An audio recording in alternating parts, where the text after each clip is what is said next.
Okay, so I have a couple opinions. I know I haven't been on that much lately. It's been a really busy time.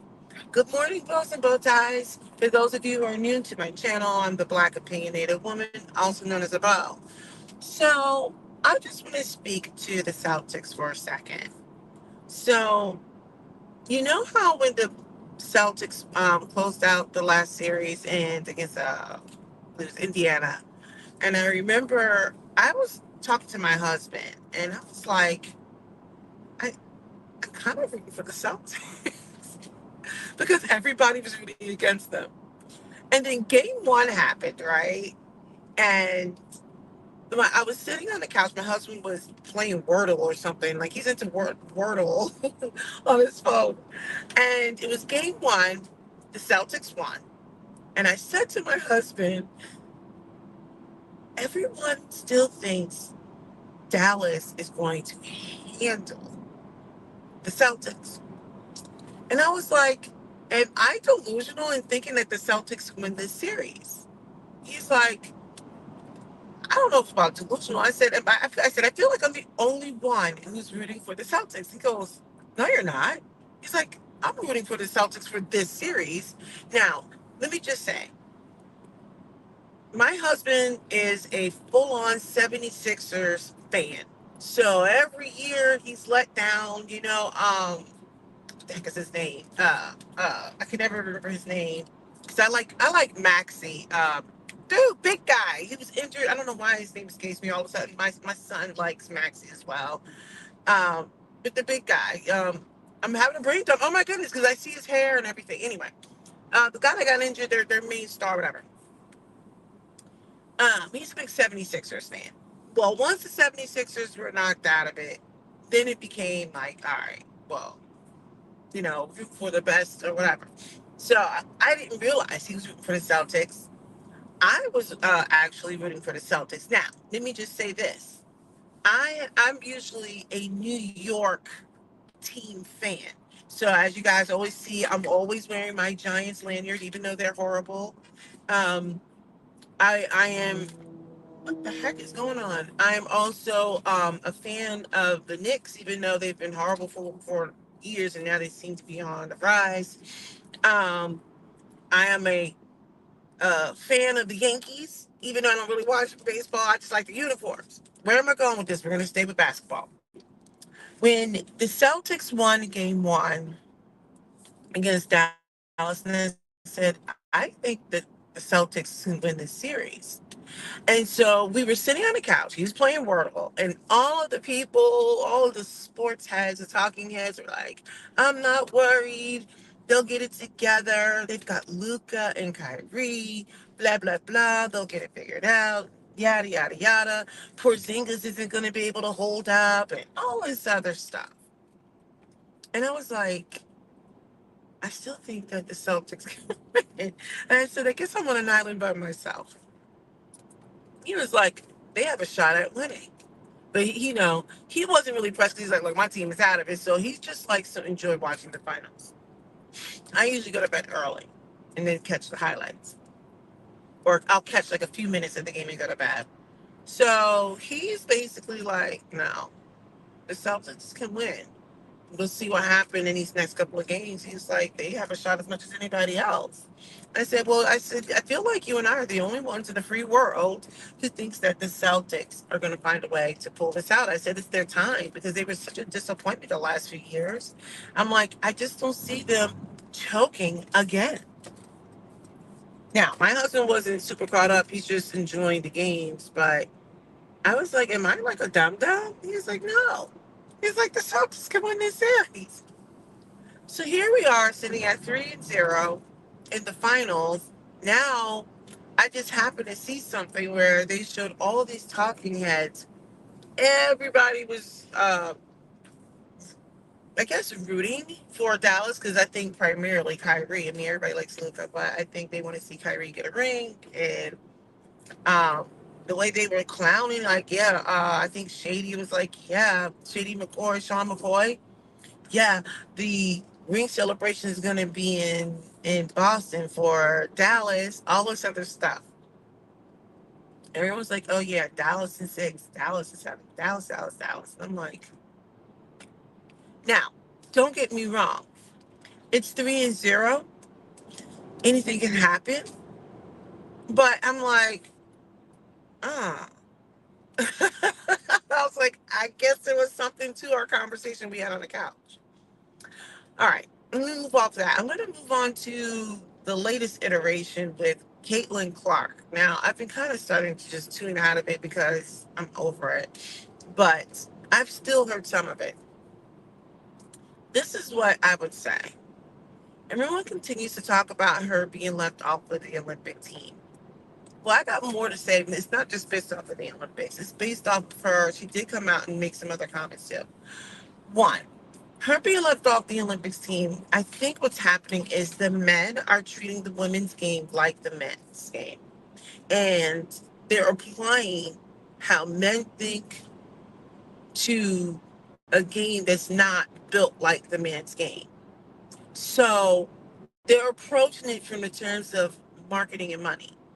And I think the women are approaching it from the terms of, yes, marketing and money are important, and we want all those things. But at this point, we've been playing for the love of the game and playing for the integrity of the game. And when it comes down to the Olympics, what they value in that moment is different than what the men value.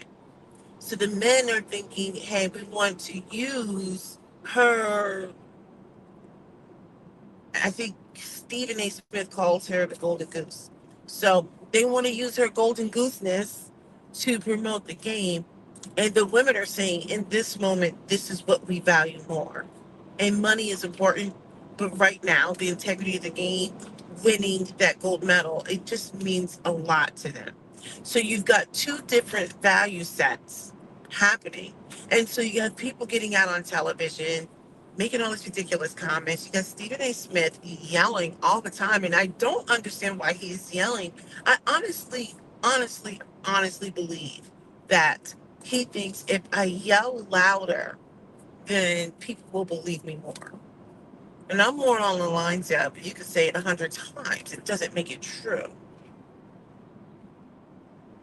So I don't know what the deal is with this guy and some of these other people, but I will say this: their values are different. Their approach to the game is different, and I think men are trying to convince women how they should run their game, and I think that's what it all boils down to. Now, let me focus on Caitlin Clark for a second because it's a shame that we're having all these conversations surrounding her in terms of how she's become this polarizing figure and she didn't ask for it. I gotta go back and see if I can find the TikToks. I remember when the year that she was making the run to the championships and LSU was making the run to the championships. I think I made a couple of TikToks a couple of years ago because it was exciting to watch her. And I was excited to watch Angel Reese. And I was rooting for Angel Reese, but I wanted to see Caitlin play. I wanted to see how that was going to work out. I wasn't anti South Carolina, but at the time, I felt like South Carolina is just so stacked, and it would be nice to see a team that didn't have just a bunch of trees on there. Now, I liked the girls, and I liked Dawn Staley. This year, I was rooting for South Carolina. I remember how I was really excited to watch her play a couple years ago. The men are just now getting on board. Here we are a couple years later. But I remember that run up to the championship for like the one where Angel Reese did this, right? I remember that. And I remember making a couple of TikToks or something. I should see if I can find them. And I was like, this is getting good. These girls are doing it.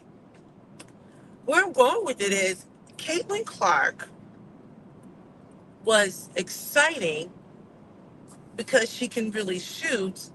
And she was on a, or at a program that wasn't really known for being like this powerhouse of a basketball team. And the team was constructed, in my opinion, or coached around Caitlin Clark. you know, the ball. But it was still exciting to see. So here we are now, fast forward, and you have all these people who are still new fans, and I consider myself a new fan still. Let's be clear. And they are now using Caitlin Clark, her image, her name, and everything to promote these narratives, like she said. So she came out and she was just like, "I'm just here to play basketball." Well, Dejanay, she came out and made a really good point. Basically, and I'm going to paraphrase, she didn't use these words exactly. She basically said it is a luxury for Caitlin Clark to not have to even use her platform to, basically shut down or the people who are using it to be misogynistic and homophobic or racist or any of those things. So she has the luxury of not having to do anything or say anything. And then I think what happened was when she made that comment, Caitlin Clark, I think, finally came out and made a statement about how she grew up watching these ladies and, these are people that she admired and all this sort of stuff, blah, blah, blah. And the point I'm making is I wanted to give a hand clap to Dejanay because she was right. You know, everyone is trying to use you for everything, but like you have the luxury of saying, you know what? I don't like my name being like you know what I mean? She's not coming out saying cut it out. She's letting people run with this narrative. She gets to run and just say, I just want to play basketball. Whereas everyone else has to take the brunt of what is happening. Look what happened to Angel Reese. She was forced into a villain role that she didn't ask for. So now she's playing this villain role that she never asked for, right? You've got men who look like me who are just doing like a verbal and digital buck dancing all the time, who are literally caping for somebody. And I think what's happening is, unfortunately, Caitlin Clark is not being given the opportunity to win America. She has like the flyover state America. She has racist America. You want her to be national, global, right? So if the PR people don't work to get her to shut down stuff and to work with everybody, she's not seen as warm. She's only relatable now to Midwest girl, who the plain Midwest girl, right? She's not relatable to, and now and that's just gonna sound really messed up, but just hear me out.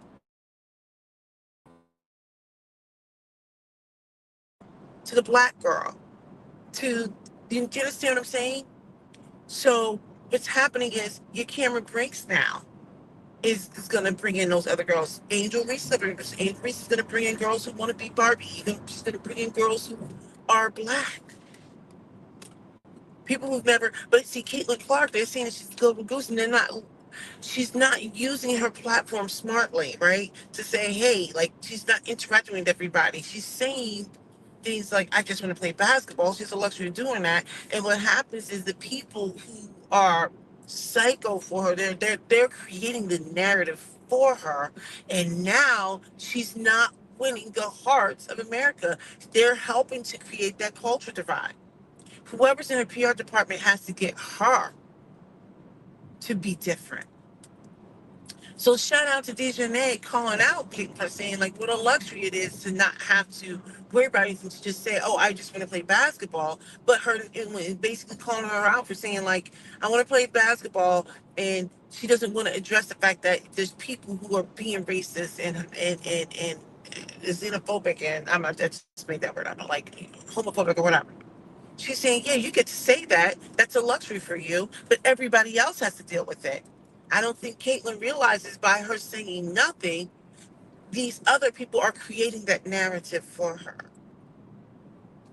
She doesn't realize she has to win America, not just the heartlands, not just the plain Janes from freaking Iowa. Not that everybody from Iowa is plain Jane, but there's a narrative that comes with that. There's a narrative that comes with her winning the hearts of people in Arkansas and Idaho and Iowa and Indiana. We're gonna call a thing a thing. So where I was going with this was, I remember a couple of years ago when I was watching that run up to the championship. It was exciting watching Caitlin Clark, and I was watching Angel Reese before all that blew up with this. And now there's this ridiculous culture war that's happening, and I feel like men who look like me are getting on these podcasts and they're actually helping to stoke the fire. They should stop. I don't think this is going to age well. I think that they're going to look back and they're going to be like, oh my goodness, I was verbally and digitally buck dancing. She has to have the right PR people who are going to get her right so she can win the hearts of everybody. And what they're doing is it's not working. She's not winning hearts of everybody. I don't know if her fans are going to stick around if she's not going to be amazing, right? I don't know how long. I don't know if her fans are going to stick around. What I do know is people are going to want to know what Cameron Brink is wearing. Pretty girl. I want to see what Angel Reese is wearing. I know that sounds silly, right? But it is what it is. This is the kind of stuff that they need to be talking about. You want to grow the game? Get the fan base that you haven't had. Not just your hardcore basketball man. Get these young ladies who are into that. And not just the ones that, look, you guys are going to get mad at me, not just the butch ones. Get the non butch ones. Get the ones who want to see the glam too. And they also want to play. They got to figure that Caitlin Clark thing out. Like, she's got to learn how to personality. She's got to learn how to shut things down. She's letting some hyper fans who are psycho create the narrative for her. That's what's happening. And I don't know if if her fan base is not going to grow it in the way that she wants. She needs to win America, not Iowa. The fact of the matter is, people in Iowa don't look like the rest of America. They don't. Same thing in Idaho, in Montana, and everything, all the other flyover states.